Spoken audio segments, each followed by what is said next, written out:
Good evening, everyone. I'm Zen Master Sebastian Rizzon, founder of the Zen Art Center in the Mind Light Way School of Zen, and I lead these guided meditations on the first Thursday of every month at 7 p.m. And I also do a Dharma talk on the third Thursday of every month at 7 p.m. And there's a meditation as part of that as well. So you're welcome to come to any of those classes in the future, or if you want to see a replay of any of these, they're also on YouTube, streamed live, and available afterwards on the Zen Art Center YouTube channel. So before I begin with the meditation tonight, I'd like to say a few words about Zen. Zen points you to a direct experience of reality. It's not a belief system. The practice is a guide to being fully present and engaged with clarity in every moment. Zen often uses meditation as a tool, but why do we meditate? Zen teachings point us to our own mind and heart.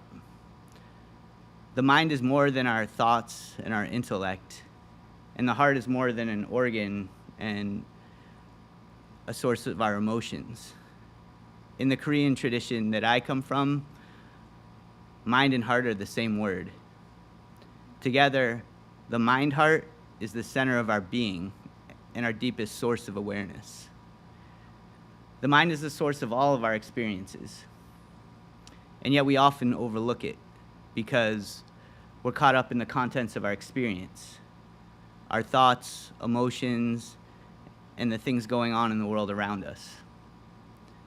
Meditation is a tool for reflection. It's a way of turning the light of our mind back towards the source of our being. Instead of being pulled outward by everything that arises in our consciousness, we return to the root, the awareness that sees, hears, feels, and knows. In tonight's session, we'll explore several different meditation techniques, beginning with the breath, then moving on to a sound and mantra meditation to clear our mind. We'll follow that up with a series of meditations to help us connect with the true nature of our being. Each one is just a different path to the same thing, the present moment and the awareness that experiences it. For now, we'll begin by trying to experience the stillness of our mind when it's focused on one point. The focal point of our meditation is called a mantra. For the first two meditations, our mantra will be our breath. When we sit, just try to keep your neck and back straight. You can cross your legs or you can go on your knees, whatever is most comfortable for you. If you want to keep your feet, if you're sitting down, you can keep your feet flat on the floor. And we usually hold our hands in the mudra position, right hand, left hand, touching thumbs, centered in your lap. If you get uncomfortable during any of these meditations, feel free to stand up and stretch out. Just try to be respectful of the people meditating around you. And with that said, let's get started with a breathing technique that can help prepare your body for meditation. Start by breathing a little bit slower and a little bit deeper than you usually do.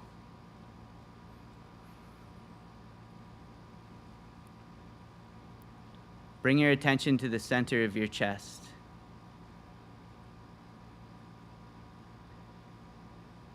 Visualize your heart in the center of your chest as you breathe. As you listen to me, I want you to keep slowing down your breath and breathing a little bit deeper.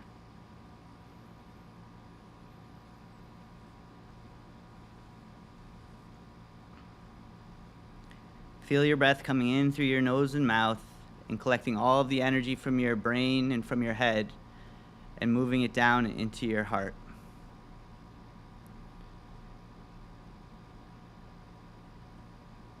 Now imagine that you're breathing with your heart.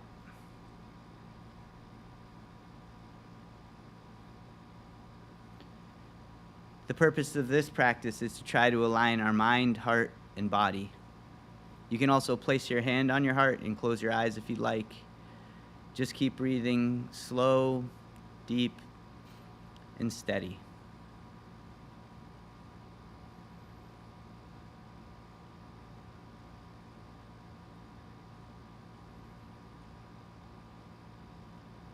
This is a technique you can use to relax or reset yourself whenever you feel anxious or scattered, or whenever you feel like you need to switch gears from different activities you're doing throughout the day. You can use it in the morning when you wake up, before you enter a stressful meeting, before you go to sleep, or right before you meditate. If you practice this technique, you can learn to reset yourself in any moment by reminding yourself to take some slow and deep breaths. Now let's just practice together for a few minutes by taking some slow and deep breaths.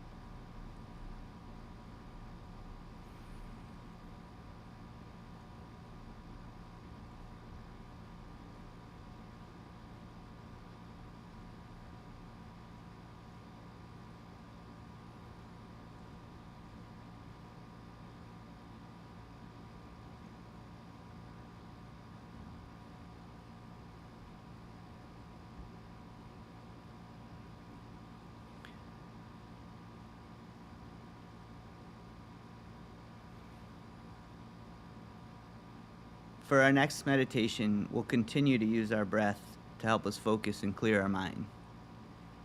In this practice, we simply sit still and quietly count each breath as it comes and goes. Breathe naturally. On each exhale, count silently to yourself.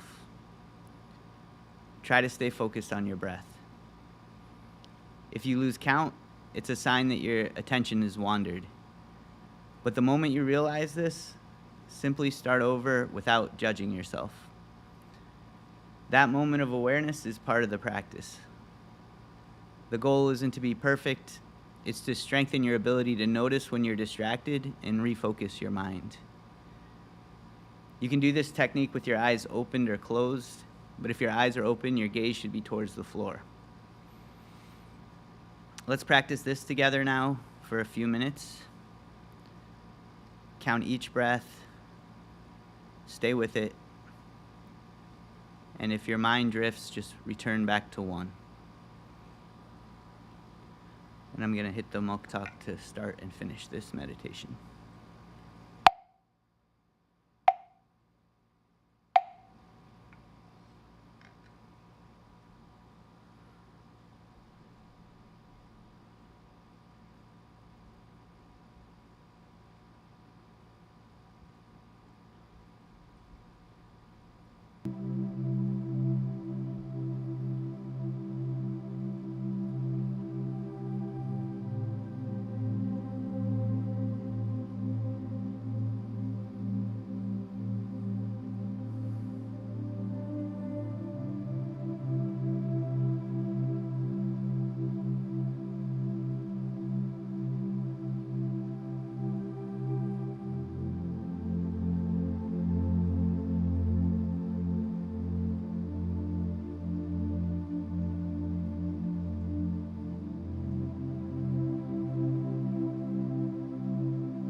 In this next meditation, we'll be using sound as our mantra. We'll focus our attention on the resonance of the singing bowls. Let the sound fill your awareness completely and allow the waves of the vibrations to wash through you, clearing your mind and dissolving your thoughts. If a thought arises, just let it pass and return your attention to the sound. Just listen, focus on the sound, and then return and let it clear your mind. Excuse me.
can open your eyes.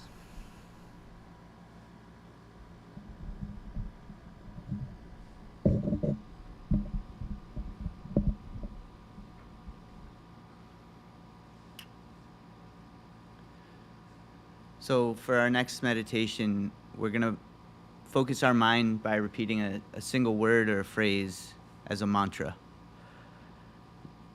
If you simply try to stop thinking, thoughts will inevitably come into your mind.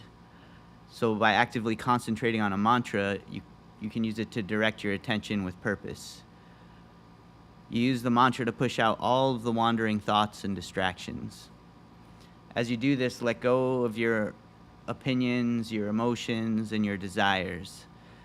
Don't analyze the meaning of the word, just concentrate fully on the word or the phrase.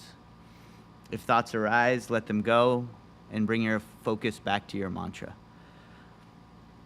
For this, you can use any word or phrase that you like as your mantra, but if you don't have one already, I usually suggest using the name Kwanseum Bosal. That's the name of the Bodhisattva of love and compassion in Korean Zen. A Bodhisattva is an enlightened being dedicated to helping other people awaken. Kwanseum Bosal is said to have thousands of eyes and hands and to be able to see the suffering of everyone and help those who call out her name. By using this mantra, you're actively drawing compassionate energy towards you while you meditate, and that energy helps you clear your mind and focus your awareness in the moment. The mantra is Kwanseum Bosal. So Kwanseum Bosal. Repeat it silently in your mind with full concentration, and if you notice your mind wandering, simply return to your mantra without any judgment, and let's begin.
Now that we've used several methods to clear our mind, I'd like us to peel back the layers of perception and turn inward towards the true nature of our being.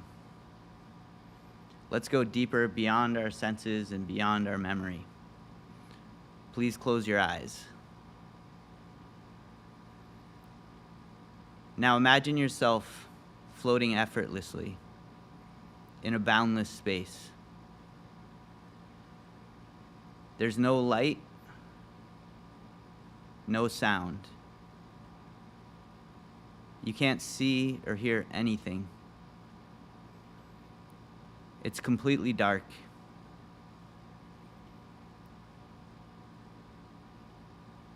You can't smell, taste, or touch anything around you. You have no sensations of anything.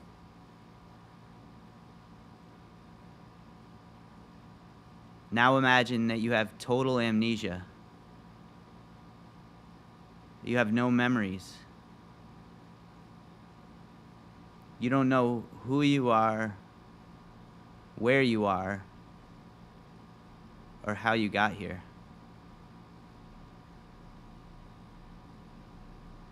You have no reason to feel sadness, happiness, anxiety, stress, or fear.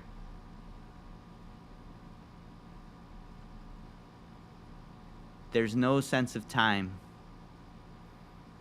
no language to describe anything, no thoughts, and no emotions. You sense nothing, and you have no ideas about anything that ever existed. There's nothing to do, nothing to think about, and nothing to react to. And yet you're still aware. You're having an experience. You're having the experience of being. This is pure awareness. It's untouched by thought, memory, or sensation. It's the most fundamental experience of consciousness. Unfiltered, undistracted, unconditioned. We all share this fundamental awareness. It's the ground of all experience. The same awareness that lives through each of us. Let's sit for a moment in silence. Rest in this awareness without trying to grasp it. Just be.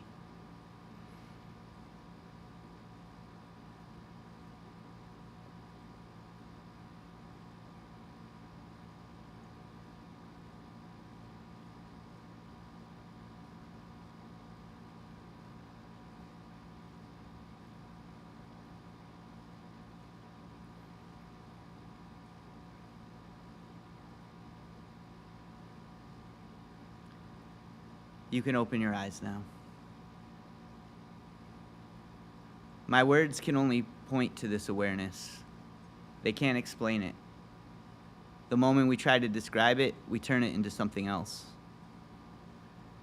Zen teaching is always pointing you to this direct experience of wordless knowing.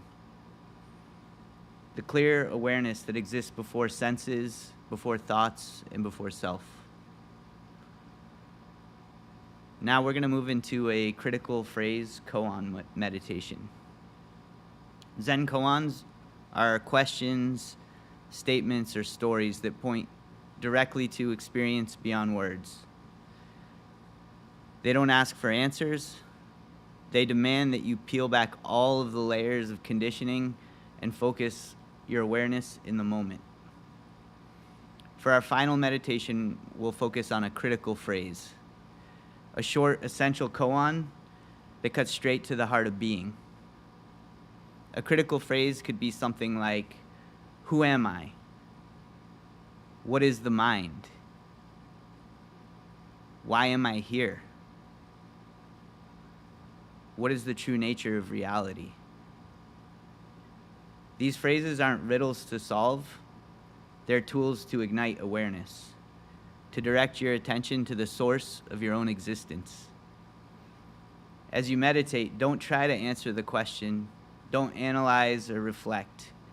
Just concentrate on the phrase itself. Choose a phrase that resonates with you. Hold it in your awareness like a flame. Let it burn away all of the distraction and thought until your mind is free and opens to boundless clarity. Let's begin now.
As we come to the end of the session, I wanted to leave you with a simple but powerful idea.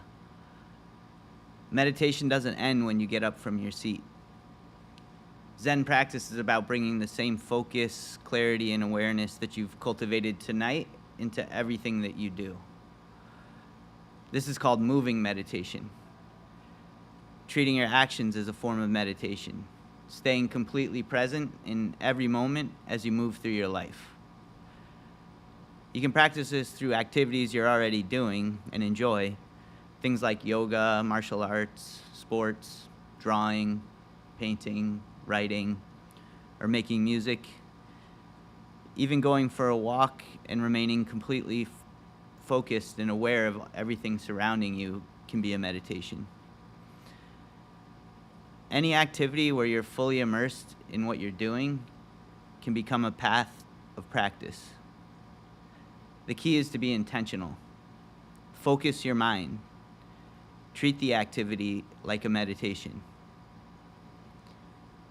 To support this, it's important to build a foundation of daily practice.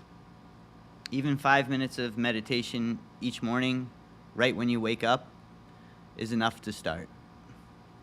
You can use any of these techniques we practiced today, and I also have guided meditation videos on my YouTube channel if you want help. Some of them are like 5 minutes or 8 minutes, so if you have a set amount of time, you can just put that on and let it play. I also have the singing bowl meditations as well. And you can always expand your practice over time, but consistency is the foundation. Consistency creates clarity. Clarity and the ability to focus expands your awareness. Eventually, everything in your life can become a meditation. You could be doing the dishes, cleaning your room, having a conversation, answering emails, or even sitting in traffic. When your mind is clear and focused, every moment becomes connected to a deeper, expansive awareness. And when every action becomes a meditation, the boundary between self and world begins to dissolve. Then you begin to experience your own mind and your own true nature directly in every moment. Thank you for practicing with me tonight. I wish you good fortune on your journeys, and may your path be steady and your mind be clear. And I'm happy to take questions. I typically take questions from anyone in the audience after these classes. It could be about anything: Zen, meditation, life, the mind. Happy to entertain any questions for a little while if anybody has anything on their mind.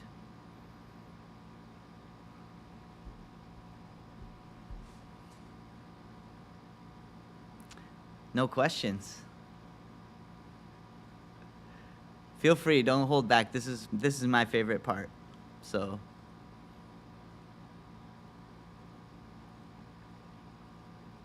well, I don't want to keep you here if you know everything you need to know.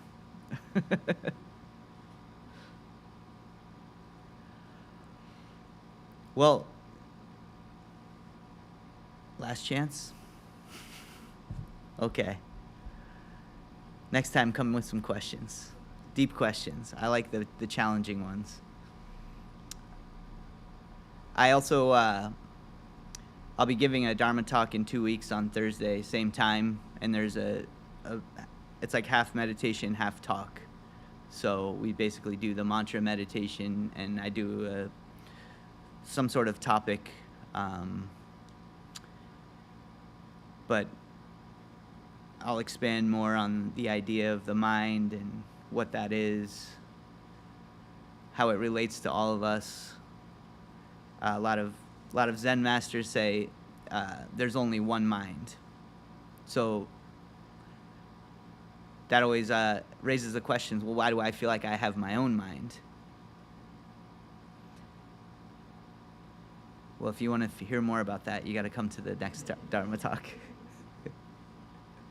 Okay. So I do. Oh, question.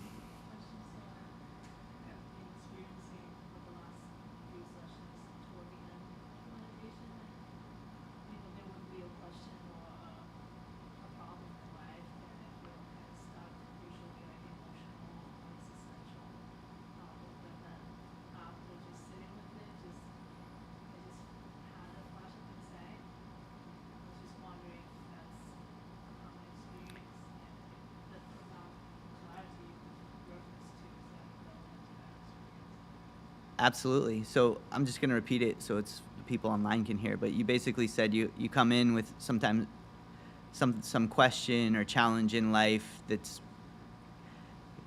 you haven't been able to wrestle with, but during your meditation, by the end of the class, you're getting some sort of insight into that. And is that common?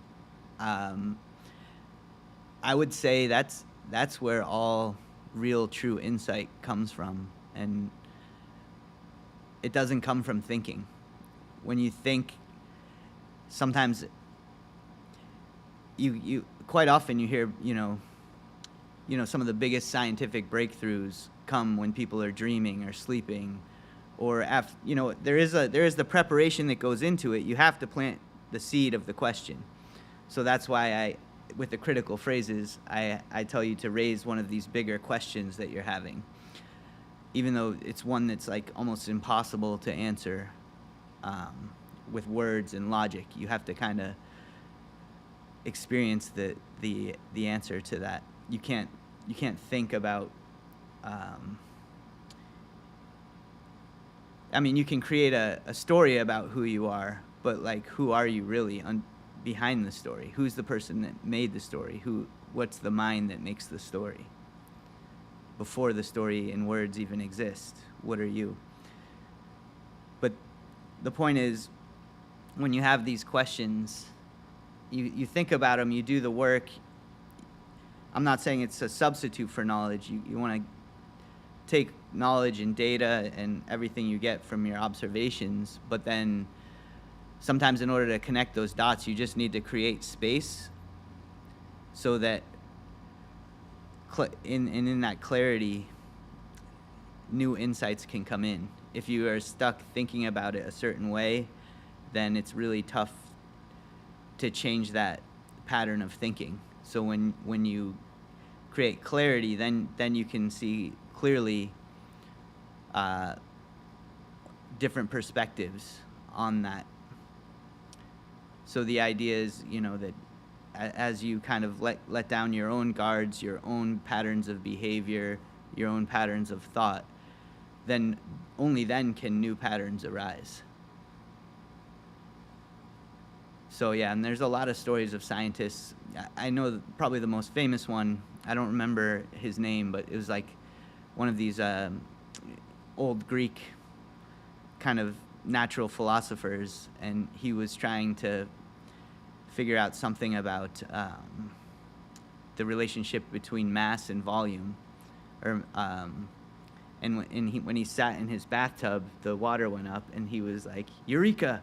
And then that's when he realized that there was a direct relationship between mass and volume and density. That's where the idea of density came from. But there's, if you listen to a lot of people who've had some of the craziest breakthroughs in science that no one had ever thought of, it's usually comes to them in some point where they had let go of their patterns of thinking, and they had the knowledge base, but then once they set their opinions and their knowledge down, then new ideas about how to make connections between these things, that's where they come from. So I think it's a powerful tool. I don't want to discount the what knowledge can do, but wisdom is coming from how to apply that knowledge, and that requires clarity of your mind. Yeah.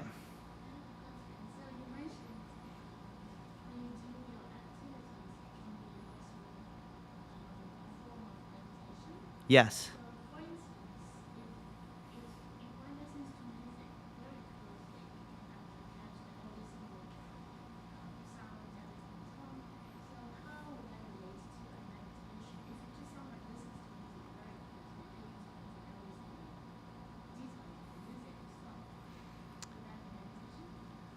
Yeah, absolutely. The question is listening to music very closely a form of meditation? More or less, that was the question, correct? Yeah. And I would say yes. It's just if you treat it that way, where you're completely focused on one thing, that becomes exactly what a mantra is. It's the focal point of your meditation. And by doing that, you're probably, if you're really focused on the music in the way you were describing, like hearing every note, then you're not thinking about, what's my family doing, what are my friends doing, what am I doing later today, what happened to me yesterday. Those kind of thoughts are not present. So you're completely directing your attention and your focus into this moment. And the true origin of the word Zen is it comes from the Pali and Sanskrit word. It was in Chinese. It was chan or chana, and then it was that's a transliteration of the word jhana or dhyana in Pali and Sanskrit, and that literally means continuous engagement in each moment without effort. So that's a lot of people translate Zen to mean meditation or sitting meditation, but it actually means completely focused continuously in every moment. And anything that you're doing can become that focal point, and that's the idea with Zen, is to teach yourself how to treat everything you do as a meditation. And it's the moving meditations, in some ways, I think it's easy to clear your mind when you're sitting and it's quiet and nobody's bothering you. It's really hard to meditate when something stressful is happening to you, or you have a lot of drama in your life. And so that's a key thing that my teacher was very, very focused on. Was not so much, we did sit and meditate, but it was very much about like making sure you're focused when you're doing your dishes, making sure you're focused when you're cleaning the floor. And if you like left a little spot on the table, he would be like, "Where was your mind? Why is there a spot on the table? This means your mind is not clear. You weren't focused." So that it can be a little harsh when someone's bringing that kind of stuff to your attention all the time, but you can do that to yourself. You don't have to be harsh on yourself, but just notice when your mind's wandering, and if you start making a mistake in what you're doing, that's usually a clear indication your mind wandered off. And so it's not a mystical thing, it's just focusing, and that will make you better at everything you do at the very least. But what I'm trying to suggest also is that when you focus on that intensely on each moment, what you're aware of and your awareness expands. So like if you're really focused on the music, yeah, you're starting to hear things you didn't hear when it was just playing in the background and you're talking to somebody else. So that's just a small example of how your own awareness expands in the music, but it happens in your life too. As you become really focused on what you're doing, then in the peripheral of all of your awareness, you start to notice way more things.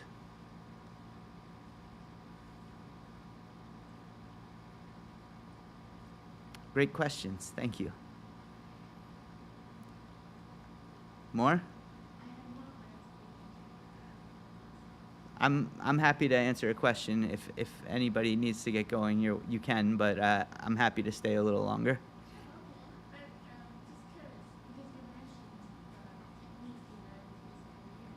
Yes.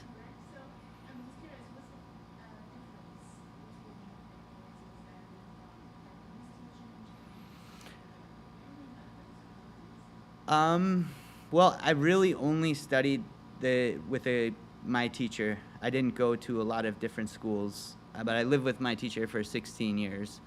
I have been recently doing a research project on Chinese Zen, Chan, so and reading through some of the really classic teachings, and I'll be honest, I I don't see much difference at all. And in the little, I know a lot less about the Japanese, but I also see a lot of similarities in those teachings. I think a lot of them came from the same people originally. You know, Zen started with Bodhidharma coming from India to China, and then through different masters in Chinese. But yeah, like I'll when I started learning, my teacher was always saying, "Oh, enlightenment means seeing your own mind," and I was like, that doesn't sound like Buddhism to me. And then I started reading these ancient texts about Bodhidharma and some of the original Zen masters, and they are all talking about mind, and mind being understanding your own mind being central to understanding your true nature. But it's in a lot of the old texts. If you, even in the Sanskrit and Pali canon, you see a lot of the same things. I think it's just you get little different twists of the way they say things, but it's all pointing to the same thing.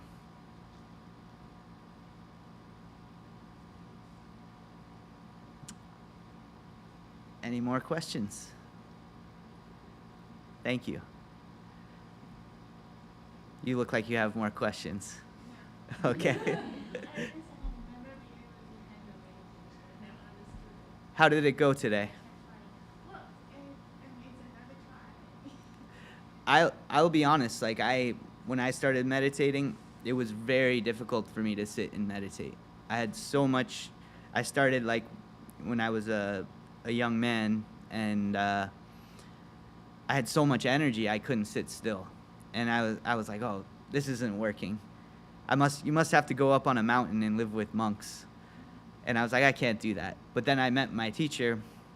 He was Korean, but he lived in Boston, and he started teaching me meditation through martial arts. And then after I started doing that, it became so much easier to sit. And then and then also doing it in a group really helped as well.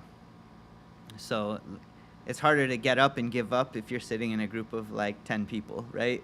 So I think those two things can help. And that's one of the things. I also host art and writing groups as well, as ways to do different types of active meditation.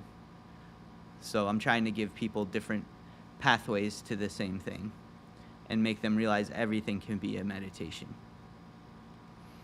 and make it a more approachable for a wider swath of people. So with that, I just have a few announcements before you all go. As I said, I do these on the first Thursday of every month and on the third Thursday of every month. So in 2 weeks, I do my Dharma talk and meditation. That's at 7 p.m. also.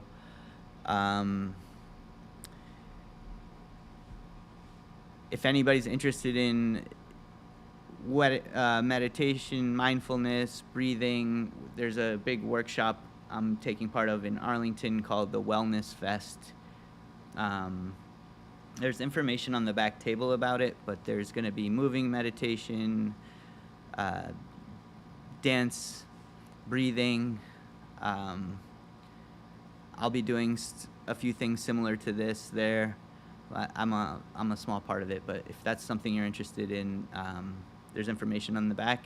And as I said, I host the art and writing groups here. So this Sunday we have a writing group from 3:30 to 5. So it's the second and the fourth Sunday of every month. I think I got that right. Yeah, so that's 3:30 to 5, and this month it's August 10th and the 24th.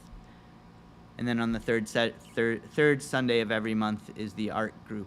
So we just get together and meditate and either do art or writing, depending on the group. You have to bring in your own project, and then we share at the end. It's a really fun time, honestly. I really like the classes, and it's a little more interactive than these types of classes. So that's third Sunday of every month, 3:30 to 5. And if you're interested in learning a new art form, we also have private sword and martial arts classes here as well. And you can find all of this information on our meetup page or on our webpage at mindlightway.org. You don't need any experience to participate in any of these classes, so you can let me know after class if you're interested in any more information or anything like that. And lastly, we are a nonprofit. Mind Light Way School of Zen is a 501c3 nonprofit organization, and we're trying to keep all these classes free and open to the general public, but we do rely solely on donations to be able to continue this. So if you found value, we appreciate any donation you could leave us. You can find information on the back table here or in the description if you're watching on YouTube. And we really appreciate you coming out and joining us. And thank you for coming out. If you're here and you'd like to hang out and chat a little more casually, you're welcome to stay here and hang out for a little while. Thank you very much.